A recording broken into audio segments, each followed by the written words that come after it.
मनोहर भोसले उर्फ मनोहर मामा। आता मामा कशासाठी?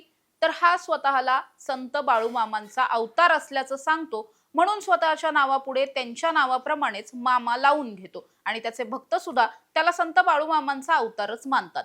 मात्र हाच स्वतःला बाळूमामांचा अवतार, देवाचा अवतार किंवा दैवी शक्ती प्राप्त आहेत, असा मी सिद्ध पुरुष आहे असं सांगणारा हाच मनोहर भोसले 10 वर्षांपूर्वी काय करत होता हे तुम्हाला माहितीये का?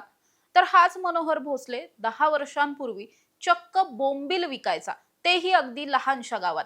मग या 10 वर्षांमध्ये असं नेमकं काय घडलं की याच मनोहर भोसलेने आपली हजारो कोटींची संपत्ती उभी केली? या 10 वर्षांमध्ये पैसा, प्रसिद्धी, तितकीच टीका आणि तितकीच या सगळ्यामधून चर्चा, ही सगळी त्यांना नेमकी कशी कमवली? मनोहर भोसलेनं असं नेमकं काय केलं? जाणून घेणार आहोत मनोहर भोसलेची A to Z स्टोरी। नमस्कार, मी समृद्धी आणि तुम्ही पाहताय टॉप न्यूज मराठी। मनोहर भोसले हा मूळचा इंदापूर मधल्या लासुर्णे गावचा।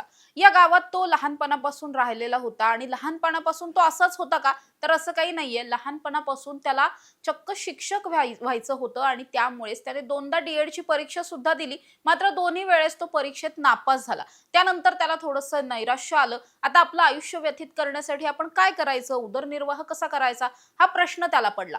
त्यानंतर तो लासुर्णे मधून त्याच्या मावशी आणि काकांच्या गावी शिफ्ट झाला, म्हणजेच कुठे तर उंदरगाव मध्ये तो शिफ्ट झाला।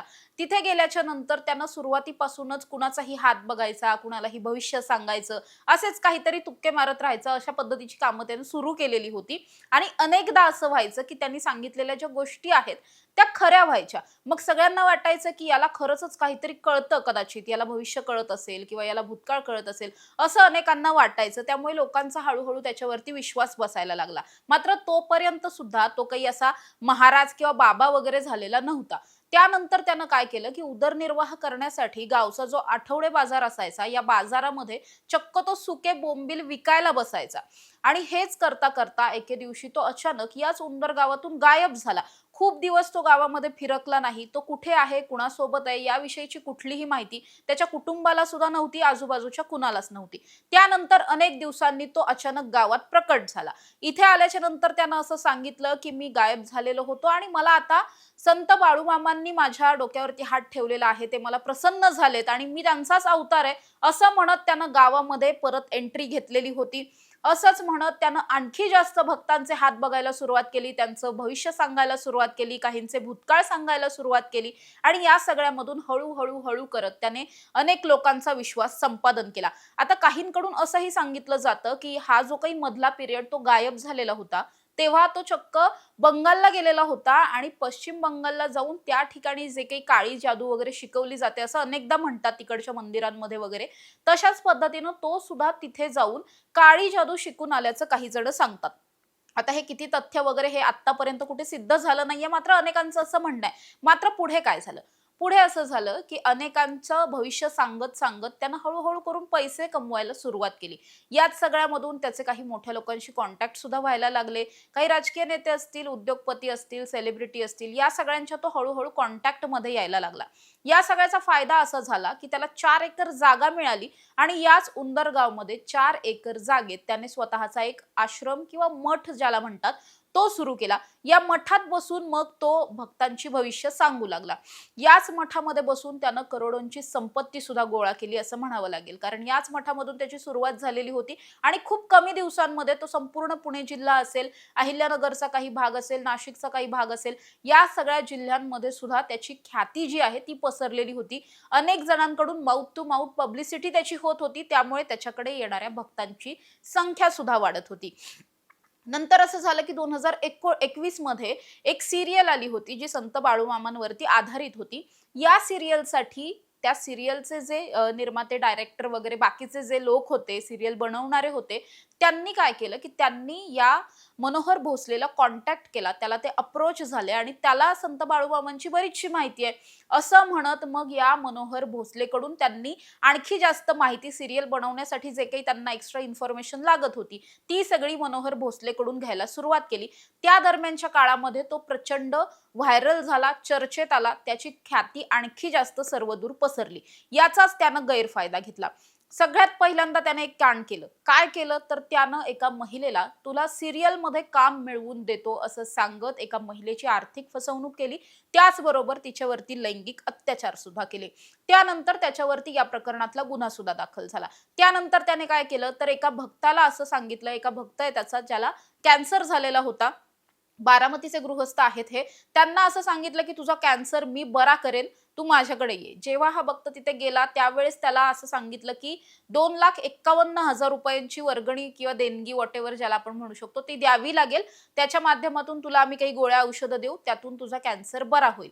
आता गोळ्या औषधं म्हणून काय दिलं तर यानं चक्क बाभळीचा पाला दिला, साखर दिली, खडी साखर दिली आणि भंडारा वगैरे असं सगळं मिक्स करून दिलेलं होतं आणि हेच तू घ्यायचं, यामुळे तुझा कॅन्सर बरा होईल असं सांगितलं. अर्थात तसं काहीही झालं नाही. 2.5 लाखांचा भुर्दंड सुद्धा पडला आणि तब्येत आणखीन जास्त खालावली.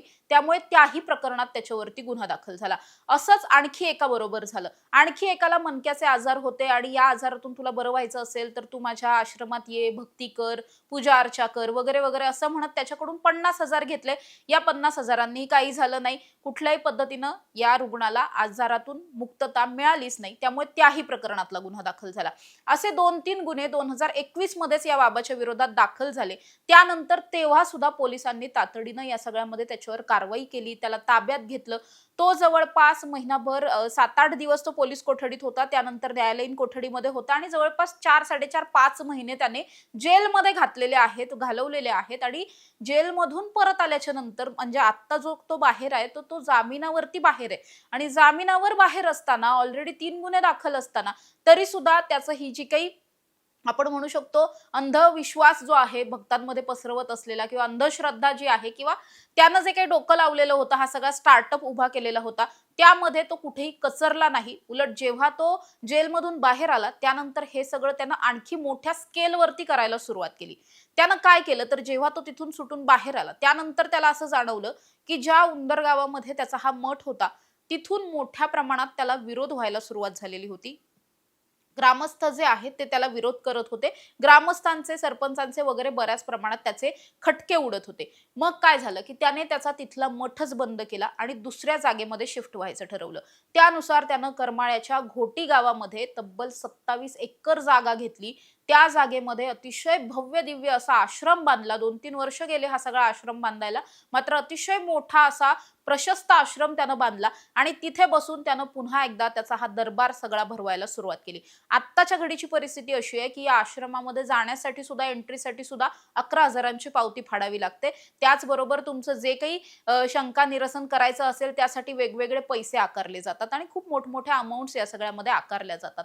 जेव्हा या बाबाने त्या ठिकाणी आश्रम चालू केला त्यानंतर त्याच्या भक्तांची संख्या आणखी जास्त वाढलेली होती. खूप मोठमोठे राजकीय नेते असतील, त्याचबरोबर उद्योगपती असतील, सेलिब्रिटी असतील, अधिकारी असतील, या सगळ्यांनी त्याच्या पायाशी लोटांगण घालायला सुरुवात केलेली होती. विशेषतः अमावस्या पौर्णिमेच्या रात्री असं सांगितलं जातं की त्याच्या या आश्रमापर्यंत जाण्याचा जो रोड आहे तो अतिशय खडतर मार्ग आहे. मात्र याच खडतर मार्गावरती जिथे जायला चांगला रस्ता सुद्धा नाहीये त्या मार्गावरती सुद्धा गेल्या 4-5 वर्षांमध्ये खूप आलिशान गाड्या उभ्या असतात. कोट्यवधींच्या गाड्या त्या ठिकाणी उभ्या असतात आणि या कोट्यवधींच्या गाड्यांमधून व्हीआयपी, व्हीव्हीआयपी त्याच्या दर्शनासाठी आलेले असतात. अमावस्या पौर्णिमेला काही विशेष पूजा घालण्यासाठी त्या ठिकाणी ते आलेले असतात असं सुद्धा स्थानिकांकडून सांगितलं जात आहे. आता मुळात घोटीमध्ये या बाबाचा एका ठिकाणी मठ चालू आहे. तरी सुद्धा अनेकदा असं होतं की हा बाबा जो आहे तो काही दिवसांसाठी गायब होतो, परत प्रकट होतो, परत गायब होतो, अचानक तो परत या आश्रमामध्ये बसायला सुरुवात करतो. तो रेग्युलरली या आश्रमात नसतो. पण हे करत असताना साइड बाय साइड त्यांनी आणखी जास्त त्याची पाळंमुळं खोलवरती रुजवायला सुरुवात केली.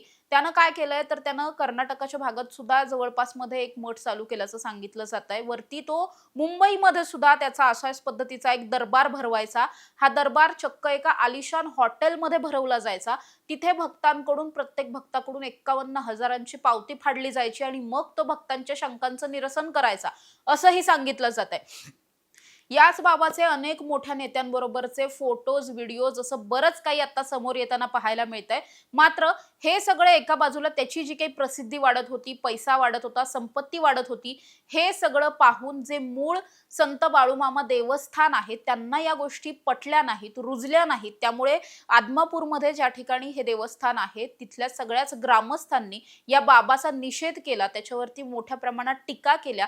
त्याचा निषेध म्हणून एक प्रस्ताव जो आहे तो पारित करायचं ठरवलं. त्या निषेध प्रस्तावाला या बाळूमामा संस्थानानं सुद्धा पाठिंबा दिला आणि हा माणूस जो आहे तो अगदी खोटं सांगतोय, खोडसाळ माणूस आहे आणि अशा पद्धतीनं बाळूमामा प्रसन्न झाले किंवा आपण बाळूमामांचा अवतार आहोत असं म्हणून केवळ स्वतःचं घर भरण्याचं काम हा माणूस करतोय. हा पूर्णपणे भोंदू आहे असं देवस्थाननं पूर्वीच म्हटलेलं आहे, काही वर्षांपूर्वीच. त्यामुळे ज्या बाळूमामांचं नाव घेत हा माणूस मोठा झालाय त्यांच्या स्वतःच्या देवस्थानच याच्यावरती एका पद्धतीनं बंदी घातली किंवा टीका केली असं आपण म्हणू शकतो. त्यामुळे एका बाजूला त्याची प्रसिद्धी तर वाढत होती, दुसऱ्या बाजूला त्याच्यावर टीकेची झोड सुद्धा उठत होती. हेच सगळं होत असताना आणखी एक प्रकरण नुकतंच घडलं. अगदी 8 दिवसांपूर्वीचं हे सगळं प्रकरण आहे. असं घडलेलं होतं की या प्रकरणामधले जे आत्ताचे तक्रारदार आहेत, ज्या प्रकरणामध्ये त्याला आत्ता अटक झाली, त्यांच्याबरोबर काय घडलं तर ते त्यांच्या मित्राबरोबर एका हॉटेलमध्ये जेवायला बसले होते आणि तिथे ते सांगत होते की माझ्या व्यवसायात मला फारसं काही यश येत नाहीये वगैरे वगैरे असं ते सांगत होते. त्यावेळेस एका तिसऱ्याच व्यक्तीने हे सगळं बोलणं ऐकलं. तो व्यक्ती यांच्या जवळ आला. त्यानंतर त्यांना सांगितलं की तुझ्या जर व्यवसायामध्ये असं असं होत असेल तर तुम्ही एक काम करा, तुम्ही मनोहर भोसलेंकडे जा. मनोहर मामा तुमच्या जादूटोना आणि विधी वगैरे करून तुमच्या सगळ्या अडचणी दूर करतील असं सांगितलं आणि या सगळ्यावरती त्या व्यक्तीलाही विश्वास बसला. या व्यक्तीनं काय केलं तर स्वतःचा नंबर सुद्धा दिला आणि त्याच्यानंतर त्याचं जे काही ट्रस्ट वगैरे आहे किंवा त्याच्या आश्रमातला एक नंबर आहे तो सुद्धा एक्सचेंज करून स्वतःकडे घेतला. त्या नंबरवरती एकदा फोन करून बोलणं सुद्धा झालं. त्या नंबरनी म्हणजे ज्या नंबरवरती बोलणं झालं त्या व्यक्तीनं पुढे आणखी एकाचा नंबर दिला आणि सांगितलं की हा पर्सनल नंबर आहे, या सगळ्यावरती तुम्ही आणखी जास्त इन्फॉर्मेशन मिळवू शकता. मग त्या नंबरवरती व्हिडिओ कॉल करायला सांगितलं.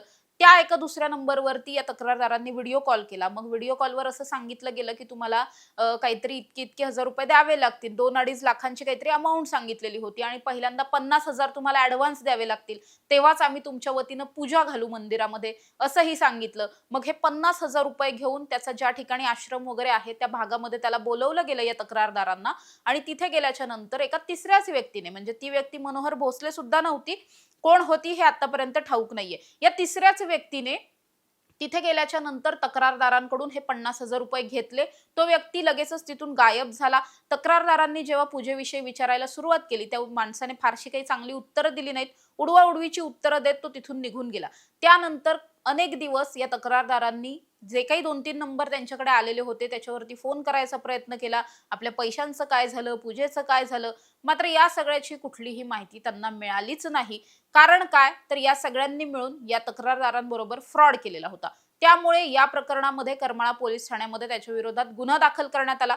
3 व्यक्तींच्या विरोधात हा गुन्हा दाखल झाला. जी व्हिडिओ कॉलवर होती ती व्यक्ती, त्याचबरोबर स्वतः मनोहर भोसले आणि जो पैसे घ्यायला आला तो माणूस, अशा तिघांवरती गुन्हा दाखल झाला आणि त्याच गुन्ह्याच्या अनुषंगाने सध्या पोलिसांकडून त्याचा शोध सुरू होता. मग तो पुण्याच्या मांजरीमध्ये त्याला अटक झाली. 3 दिवसांची पोलीस कोठडी मिळाली आणि एक एक करून त्याचे असे अनेक कांड जे आहेत ते समोर येताना दिसतात. अगदी अशोक खरातशी मिळतं जुळतंच हे सगळं प्रकरण आहे. मात्र अशोक खरातला सुद्धा अशोक खरात होण्यासाठी किंवा या लेवलवरती येण्यासाठी जवळपास 20-25 वर्षांचा कालावधी लागला. अशोक खरात हा अगदीच आपण म्हणू शकतो 2002-3 पासूनचे त्याचे सगळे कारनामे आहेत. मात्र हा जो माणूस आहे त्याने अवघ्या 10-12 वर्षांमध्ये त्याचं हे सगळं साम्राज्य उभं केलेलं आहे आणि याच सगळ्याच्या माध्यमातून हजारो कोटींची प्रॉपर्टी सुद्धा त्याने सगळीच उभी केलेली आहे. त्यामुळे या व्यक्तीवरती सुद्धा तितकीच कठोर कारवाई व्हायला पाहिजे. कुणीही स्वतःला देवाचा अवतार वगैरे सांगत असेल तर मुळातच ती व्यक्ती फ्रॉड आहे हे भक्तांनी सुद्धा समजून घ्यायला हवं आणि कुठल्याही देवापर्यंत पोहोचण्यासाठी किंवा तुमच्या कुठल्याही अडचणींचं उत्तर म्हणून एखाद्या भोंदू बाबाकडे न जाता थेटपणे तुम्ही देवाची भक्ती करा, पण अशा भोंदू बाबांच्या बळी पडू नका, आहारी जाऊ नका असं आवाहन सुद्धा केलं जात आहे. मात्र दुर्दैवाची गोष्ट अशी म्हणावी लागेल की एकीकडे सामान्य जनता तर या सगळ्याला बळी पडतेच, मात्र सामान्य जनता बळी पडण्यासाठी कारण ठरतायत ते अशा भोंदू बाबांना पोसणारे राजकीय नेते, काही अधिकारी आणि त्याचबरोबर या अधिकाऱ्यांबरोबर, राजकीय नेत्यांबरोबर या भोंदूबाबांचे असणारे फोटोज, व्हिडिओज, त्यांचे चांगले संबंध, या सगळ्यामुळे अनेक कार्यकर्त्यांचे, अगदी सर्वसामान्य माणसांचे विश्वास यांच्यावरती वाढायला लागतात आणि त्यामुळे ही भोंदूगिरी आणखी जास्त फोफावतीये. त्यामुळे राजकीय नेत्यांनीच मुळात अशा पद्धतीच्या भोंदूबाबांना आश्रय देणं, राजाश्रय देणं हे बंद करणं अतिशय गरजेचं आहे. आतापर्यंत गेल्या 8 दिवसात 8 वेगवेगळ्या पद्धतीचे भोंदूबाबा जे आहेत ते पोलिसांच्या अटकेत आलेत. वेगवेगळ्या गुन्ह्यांमधले हे सगळ्या कारवाया आहेत. त्यामुळे आता तरी राजकीय नेत्यांचे डोळे उघडणार का आणि ज्या ज्या आतापर्यंत भोंदूबाबांना राजकीय आश्रय मिळालाय त्यांचा राजाश्रय आता तरी काढून घेणार का आणि हे सगळे राजकीय नेते इथून पुढे तरी सुधारणार का आणि जनतेला सुधारण्याचं आवाहन करणार का, हे सगळंच पाहणं महत्त्वाचं असणार आहे. अशा ताज्या आणि महत्त्वाच्या बातम्यांसाठी तुम्ही पाहत राहा टॉप न्यूज मराठी. आपला महाराष्ट्र, आपली बातमी. तुमची car, electric panel, data server आगीपासून सुरक्षित आहे का? नाही? मग आजच बसवा F protect temperature activated fire suppression device. यामध्ये आहे eco friendly non toxic pressurised liquid, जे आग लागल्यास क्षणार्धात ऍक्टिव्हेट होऊन आगीवरती मिळवते नियंत्रण. बसवण्यास अतिशय सोपे आणि सुटसुटीत. टेकालिपचे एक दर्जेदार उत्पादन एफ प्रोटेक्ट.